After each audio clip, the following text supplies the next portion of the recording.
Hit the like and share button. Subscribe if you haven't done so already. The transfer window is almost upon us, and it could be an epic one, with Manchester City in all types of trouble on the pitch, Arsenal with a big injury to Bukayo Saka, and goal-scoring reinforcements massively needed. Man United embarking on one of the biggest rebuilds in the modern-day era for one of the biggest clubs in the world, need to explore the market, and a number of players could be leaving as well. We're going to jump into some of the big rumours, looking at Chelsea, Man United, Liverpool, and Arsenal. Would love to get your comments. We'll share the sources on the screen. We'll share the opinions. We'll share the stories that are circulating. And of course, we want your opinions on them. Do you see them happening? Do you trust the source? Would you like them to happen? A little bit of fun for football fans. That is what we do here when it comes to the transfer stories. And I wanted to start with a couple that surround Arsenal because I thought these were very, very interesting indeed. And the first one says that Arsenal have given up their pursuit of Viktor Gyokeres. Now, this is a real interesting one for me because I think he's a phenomenal talent.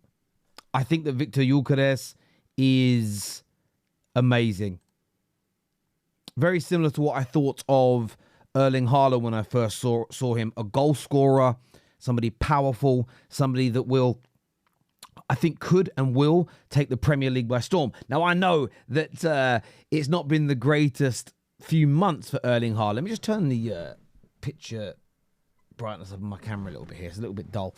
That should now refocus on me. Has it refocused? Let's just see if it will now. There we go. It's been a couple of poor months for Erling Haaland, but that doesn't undo the greatness of him. I was convinced Arsenal were going to go for Viktor Gyokeres, just as a personal feeling and a gut feeling. The rumours are now they have pulled out of this. Benjamin Šeško, is it going to be Šeško? Is it going to be Osimhen, or could it be a different player altogether? The second report in a matter of 2 weeks, this time from Mike McGrath from The Telegraph, stating that Arsenal have an interest in the Wolves striker Matheus Cunha. We saw yesterday how fantastic he was against Man United. He's grown into the Premier League, and he's everything that you want in a Premier League football player. He has speed, he has power, he has stamina. But there is great technical ability that underpins this. He's got an eye for a goal. He can deliver a ball. And I feel as though he could be one of those players that if you take out of a Wolves side and you put into an Arsenal, a Chelsea, a Liverpool, you will see him raise his game. He's got experience at the highest level already. He's now come into the Premier League and I think been an excellent player in what at times has been a very poor Wolverhampton Wanderers side. Again, as a rival, I hope this doesn't happen. If I remove my rivalry for a moment, this could be a fantastic piece of business for Arsenal. Now, it's going to be hard to get it done in January. Wolves are fighting for their lives. They've just had a new manager come in. However, money talks. With Bukayo Saka out for what could be until March, with Martinelli and Trossard not delivering enough, yes, Gabriel Jesus has hit a little bit of form as of right now. But if this is doable, if this is plausible, if it can get over the line, Arsenal should jump all over this. But what do you think and what do you feel? Let me know in the comments section below. Now, a piece of news today from Fabrizio Romano that he has shared is that the commercial court N10 of Barcelona has rejected Barca's appeal for the registration of Dani Olmo. Barca have until the 31st of December to register Olmo, and they will present a new lawsuit against the La Liga in the lower courts on the 30th of December. Now, there's been a few reports recently that Dani Olmo could leave Barcelona due to the financial problems that Barcelona are facing. And I was thinking about this from a Premier League perspective and point of view. I think he'd suit a lot of the systems. I think he could play for a number of Premier League teams. But there's a few reports in the last couple of days about João Felix at Chelsea and how Chelsea's owners are very ruthless and they don't necessarily feel that he has delivered how they would hope. You've got the Mihajlo Mudryk situation that looks precarious at best, where he may not play football for a long period of time. Christopher Nkunku doesn't appear to be somebody that Enzo Maresca feels he can get the very best out of or will complement his team. Chelsea is a team I'm looking at when it comes to Dani Olmo, and I'm thinking to myself, Could he be, if Barcelona are forced into selling him, could he be the perfect fit for the Spaniard? I was about to say young Spaniard. I don't know how young he is anymore. He's 26 years old now, so I wouldn't necessarily call him the young Spaniard anymore. But could he be that person? Could he be that player? Can play left, can play right, can play attacking midfield. Plays all three roles.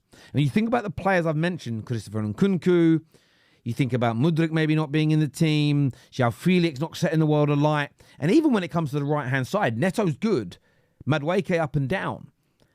This could be the perfect signing for Chelsea. Now, there are no rumours linking him to Chelsea. This is me giving an opinion. I think Chelsea would be the perfect fit in the Premier League for him. Again, I hope it doesn't happen. He's a very talented player, a very good attacking midfield player. However, where do you see him ending up? Will Barca get it sorted? Most likely. They nearly always do, the big boys in La Liga. But if he's available to move, who, what and where do you think he should go? Let me know in the comments section below. Now, Manchester United, as we know, are in all types of problems at the moment. A big story today, shared by Transfer News Live, is that Marcus Rashford is a target of Paris Saint-Germain. Now, listen, Paris Saint-Germain are going to deny that until they're blue in the face now that the deal looks plausible. But the French club will not pay Man United's 50 to 60 million pound asking price because of his £350,000 a week wages. And I understand that. He is going to be a big commitment for any team that brings him in, especially if he goes to a PSG. The salary is going to be high for him. It's one of the reasons why Man United are looking to move him on. It isn't so much the transfer fees that we're worried about. We want good fees in. We want to buy for the lowest amount possible, but it is those wages. And for a player that's being paid $350 a week, if you're an attacker, you've got to be a 40 to 50 a season GA person on output. Forget, just put ability aside for a moment. You've got to be hitting 40 to 50 a year on that kind of money. You simply have to be. So for me, I would love to see this happen because I think we will buy in January without selling. I think United are pushing the narrative there is nothing in a way of lowering prices, getting things as cheap as possible, even getting players to commit to lower salaries. And I want us to do this. I've been asking for it for 11 years. Continue to plead poverty. You'll save money in the short, medium and long term. But I do think we'll see the end of Rashford. There's a lot of United fans online that think we're only looking to get rid of Rashfords and Brunos and Casemiros because of the amount of money that they're on. Yes, if they're not delivering and they're on lots of money, they have to go. If you could raise 1.2, 1.3 million pound by getting rid of 4 or 5 players a week in salary, you theoretically could buy 8 players on that. That could, 4 or 5 leaving on that kind of salary could fund 8 or 9 new players coming in. That is how the math when it comes to the salaries that players are paid, and it makes a lot of sense. Some of the players that Man United are linked to are very interesting. I've seen the Edison links, and look, I don't see Edison happening. I'd love a new midfield player, but as this says here, United are set to step up their interest in Edison, but Atalanta will not sell the 25-year-old in January. They want at least 60 million euros, which is a decent price, but it isn't happening in January unless we were to completely break the bank, and we don't have that amount of money. The reason it isn't happening, Atalanta never won Serie A in the title race. The last time I looked, they were top of the league. They might still be. In fact, I'm just going to search that now while I'm talking. I looked at it a few weeks back, and they were top. Are they still top? Yes, they're top now by 2 points. Never won the league title. They're not selling anyone, in my opinion. They're not selling anybody in January. Lookman, they're not selling Edison. They're going to try and keep this team together to create history. So if you're a United fan, that is a deal that I would stop thinking about in the short term. I don't see that happening. I saw another report today from the Anfield sector that said that Kerkes from Bournemouth is more likely to join Man United than Liverpool. The fullback has personal connections to United via family, and this is a driving factor. Now, this is a possibility in January. I don't mean any disrespect to Bournemouth. I know they're kind of pushing for a European place. But I think the owners would look at the potential 30 to 40 million pound of income for the sale of the player and the profits they make on that and say, well, that's the kind of money that Europe would give us. Now, I know a lot of people think, well, that's not ambitious. You could win a trophy in Europe. Bournemouth are probably not going to go and win the Europa League or anything along those lines. What they need from Europe at this moment in time in their growth is the funds that come from it to keep investing in the team, to keep themselves in the Premier League. So over a course of time, they can slowly but surely increase their income to maintain themselves at this level, in their eyes, for the foreseeable. So money does talk. It is possible. The left-hand side of the system that Amorim is building is absolutely crucial because Delo's okay, but he can't do it. Shaw can't stay fit. Malassi has been a bust. I think he'll stay a bust. And we need someone to come in that can defend well, but can also make us a little bit more of a threat, who has a very good technical level, which would raise the technical ceiling in Manchester United's team. So this is one I would like us to look at. And look, I think we need a goal scorer. And if Rashford is to leave, as per the news that we've already looked at, I really want us to look at Viktor Gyokeres. If Arsenal really pulled out, I want us to, if we can raise 40 million through selling Rashford, and you've got to remember on a PSR level, that would be pure profit because he's an academy player. You'd free the wages up. I know that we stated, and Amorim stated, we're not going to touch anybody from Sporting. I want us to try. I want us to go out and get him. There's links to Victor Osimhen, another player I personally like. I'd like that as well. But Man United need to score goals. In so many of our games that we've lost in the early stages of Amorim's reign, yes, we've made big mistakes that's led to us conceding. Yes, we need a better goalkeeper. Yes, we need better on the left, as I've mentioned.